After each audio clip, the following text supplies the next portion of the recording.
no horizonte, nos teus recordos, no carácter, no que che gusta, na túa coraxe, no que vives, no futuro, no máis bonito, no que te enamora ou no que tes máis cerca, levas a miña marca. Cando se trata de escoller o mellor, o noso mar marca.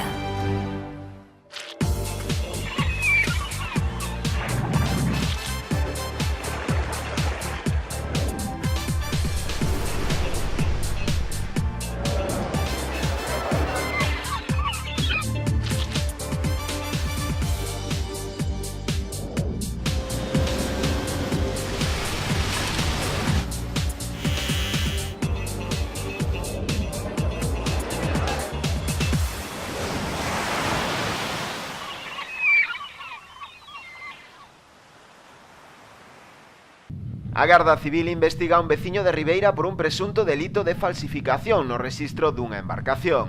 Ao parecer, o denunciado carecía da autorización para a captura do ourizo e o folio e o nome da lancha non correspondían cos reais. A denuncia producíase tras un control rutinario que efectivos do Servizo Marítimo da Garda Civil, xunto con axentes do Servizo de Gardacostas de Galicia, realizaron no día de onte no Peirao de Aguiño, as embarcacións que se dedican á captura do ourizo. Alí observaron como nunha destas embarcacións se realizaba un trafego de tripulantes e capturas a outra que se atopaba fondeada. Nesta última, ao ser sometida a inspección por parte dos axentes cando trataba de evitar o control de capturas, comprobouse que carecía da correspondente autorización para pescar o ourizo e que os datos que figuraban no folio e o nome da embarcación non se correspondían cos reais. Razón pola que decidiron abrir unhas dilixencias contra o seu propietario, o que se lle acusa dun delito de falsificación. As dúas lanchas investigadas foron ademais denunciadas administrativamente por varias infraccións, entre as que destacan o exceso de capturas, levar instalados motores cunha potencia superior á autorizada e por diversas irregularidades na tripulación.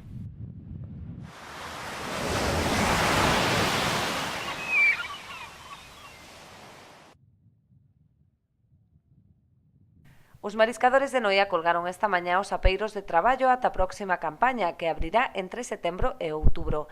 Agora toca facer balance destes meses que quedan atrás, nos que houbo de todo. Un episodio de toxina que obrigou a pechar as concesións en novembro. Sen embargo, semella que este parón axudou a incrementar as cotizacións, sen grandes subas, pero cunha media máis que razoable para pechar a campaña con datos moi optimistas. Tras a frenética actividade de Nadal e a parada habitual que segue os meses fortes, a valoración destes coletazos finais de campaña foi positiva. Segundo o patrón maior, pecha con boas cifras, mellores que en anos anteriores, o que fai pensar nunha recuperación de cara aos exercicios que están por vir. Os bancos presentan gran cantidade de cría que, salvo riadas ou factores climatolóxicos adversos, acadarán o tamaño comercial cando os produtores volvan aos areais. Pois preparar a próxima campaña, que é moita cría xa en setembro, outubro empezar, e, bueno, a ver se vai ben, e non se veñen toxinas, nin riadas, nin sustos deses da naturaleza, e, bueno, pero estes 2 meses acertouse, porque paramos en xaneiro 3 semanas, e despois a últimos abrimos, empezou a valer ben, e, bueno, coise os topes de berberecho, non todo o mundo, a maior parte dos mariscadores, que o veixamos a 15 por tripulante, e as mariscadoras tamén. Mentres tanto, toca acondicionar as concesións, limpar e sementar, para garantir as condicións máis axeitadas de cara á próxima campaña.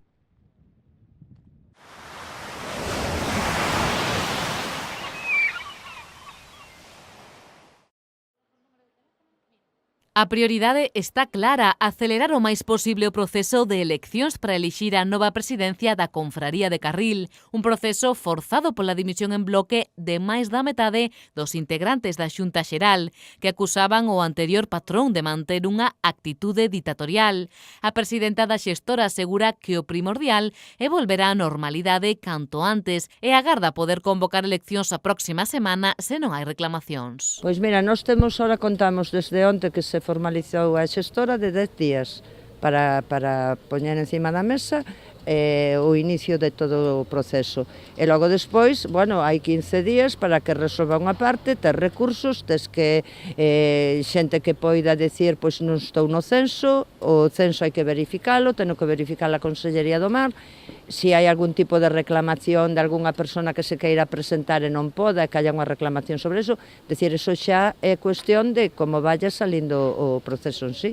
Para conseguir axilizar o proceso, pediron xa asesoramento á Xunta de Galicia. Pedimos orientación sobre a legislación do decreto de cofradías a hora dos comicios en eleccións nas cofradías. É o que pedimos, un asesoramento e todo o que se vaya a facer na cofradía que vaya co apoio da Consellería. Os membros da confraría, asegura a presidenta, están máis tranquilos. Sobre todo o personal da cofradía está moitísimo máis tranquilo porque tiñan unha presión constante encima. En seu momento, pois, ao mellor deberían de facer cousas que non fixeron, pois por medos ou o que sexa, e os ánimos están moito máis tranquilos. A presidenta non pode aínda citar nomes, pero asegura que xa están traballando para atopar o perfil perfecto para presidir a confraría e ten claro que tipo de persoa necesita o pósito. Xente normal, xente traballadora, e que, sobre todo, que sea unha persona que mire polo ben de todos os socios da cofradía por igual. María Jesús ten confianza en que os prazos sigan o seu curso e se non xorden complicacións,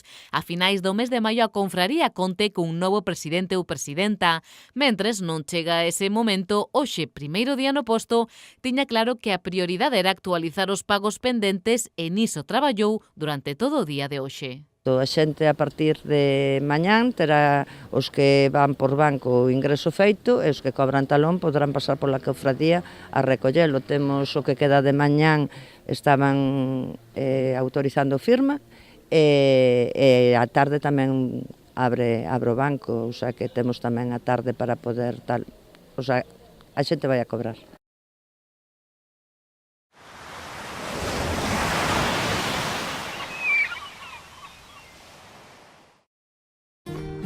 Eu confío na conservación e o respeto ao medio ambiente.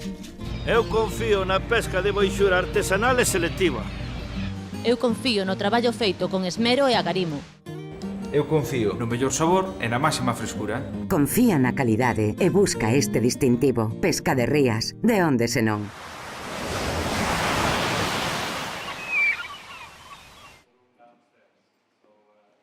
Galicia pretende ser un referente na loita contra a pesca ilegal a través da aplicación rigorosa dos regulamentos de control. Queremos, desde Galicia y desde su gobierno autonómico, contribuir y ser puntal en la lucha contra la pesca ilegal, no declarada y no reglamentada. Nos va nuestra actividad en ello y por eso queremos sumarnos a su voluntad, porque queremos conservar nuestro medio de vida y hacerlo en términos ambientales, sociales y económicos, y porque queremos hacerlo en términos de igualdad, asegurando un level playing field que otorgue una garantía de valor a las buenas prácticas pesqueras. Precisamente o compromiso de Galicia ten o mellor exemplo no plan de loita contra o furtivismo. Ademais da blindaxe en recursos económicos dende o ano 2009, destaca a tipificación penal da extracción ilegal de marisco. Precisamente nesa loita contra o furtivismo son moi frecuentes os operativos nos distintos areais. O último foi en Cabo de Cruz, onde se comisaron máis de 200 kilos de marisco ilegal. Un vigilante da confraría deu a voz de alarma ante a presenza de 2 furtivos que extraían a meixa nas concesións do pósito. Os axentes desprazáronse ata o areal e sorprenderon os 2 homes tentando agochar varios sacos que contiñan uns 80 kilos de bivalvo nun monte próximo. A continuación, os axentes interceptaron un vehículo que transportaba 180 kilos de marisco de procedencia ilegal. O condutor, veciño de Boiro, foi denunciado.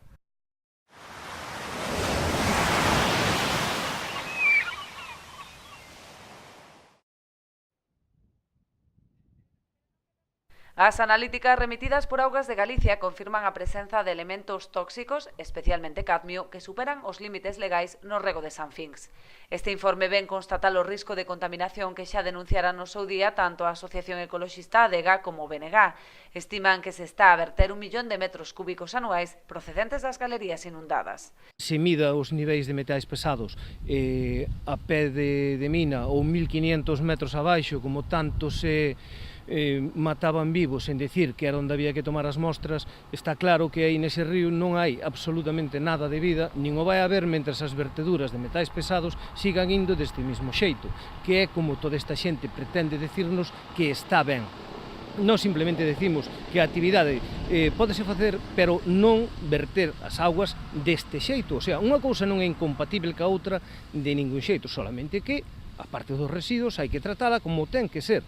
Do mesmo xeito que un gandeiro non pode botar o purín que vaya ao río, porque lle meten 9.000 euros de multa en menos de nada, aínda que ese río sea o río da mina. Os nacionalistas exixen a Augas de Galicia a toma de medidas ante o risco ambiental que implicaría un accidente na balsa de lodos ali depositados, balsa da que a día de hoxe non se aclarou a súa titularidade. Seguimos querendo saber de quen é a balsa. É algo que nos preocupa moitísimo. Quen é o dono da balsa? Quen é o dono desa bomba en potencia que pode reventar calquera día? E non somos alarmistas, é unha realidade que constatamos. De quen é a balsa? Que nos lo digan dunha vez, que traian a Guardia Civil a investigalo, non sei, que alguén se mova. A marxe do desastre ecolóxico, BNG alerta dos prexuizos que pode provocar a produción marisqueira, posto que o rego desemboca no río Vilacova e este, a súa vez, na ría de Noia. Ante a evidencia deste novo informe de Augas de Galiza, que, como dixo Ben Amador, ven confirmando as analíticas que fixera no seu momento a Adega, non podemos máis que sentirnos alarmados e quixera neste sentido tamén denunciar a inactividade do Concello de Noia na defensa da actividade marisqueira, que o que a nós máis nos preocupa, alén do propio problema que poden traer estas verteduras ao propio Concello de Lousame. Entón, sí que pedimos responsabilidade por parte de Augas de Galiza, non chega simplemente con respostar cunhas analíticas a unha denuncia feita por Adega, senón que teñen que tomar cartas no asunto de xeito serio e denegar dunha vez por todas esta concesión, esta solicitude de vertedura de máis dun 1.000.000 de metros cúbicos de augas contaminadas. Tras levar o debate ao Parlamento galego, os nacionalistas trasladarán á Comisión Europea toda a documentación relativa aos vertidos para solicitar a apertura dun expediente. No mes de novembro fixemos unha pregunta dirixida á Comisión Europea na que se denunciaba esta situación, precisamente de vertidos que están pasando os niveis exixidos pola normativa europea. A Comisión, na resposta que dá en febreiro, di que está examinando o tema, pero que non ten aínda suficiente información. Entón agora trasladaremoslle á Comisión Europea toda a información das novas analíticas para que abra un expediente de infracción. Malia que si hai límites que exceden a normativa marco, Augas de Galicia insiste en que non se trata dun depósito tóxico nin existe risco inminente para a seguridade.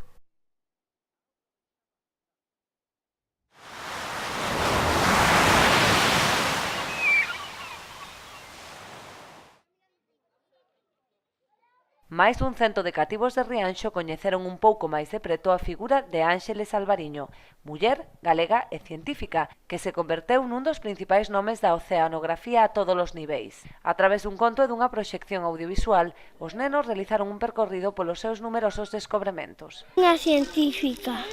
E que facía esta científica?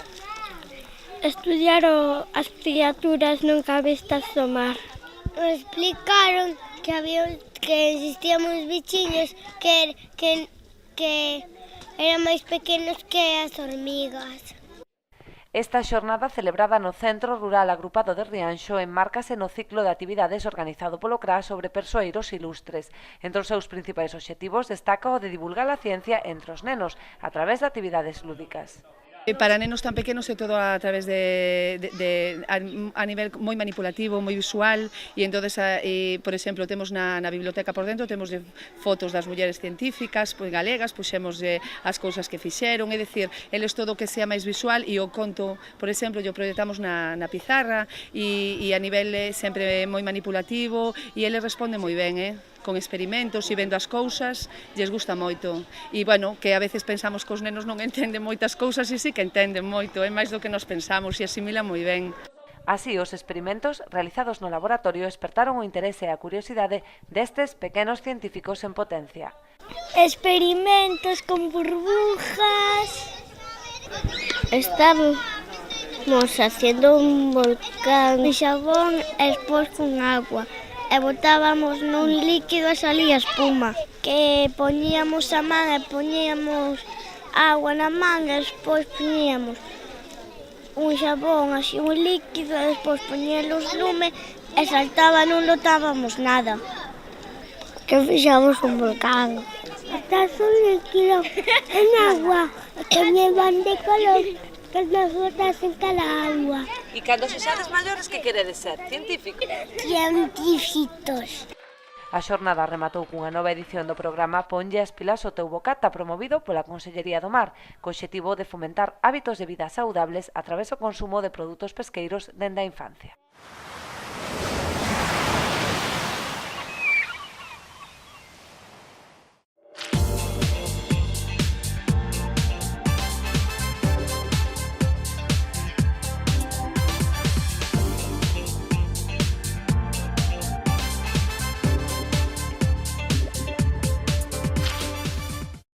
No horizonte, nos teus recordos, no carácter, no que che gusta, na túa coraxe, no que vives, no futuro, no máis bonito, no que te enamora ou no que tes máis cerca, levas a miña marca. Cando se trata de escoller o mellor, o noso mar marca.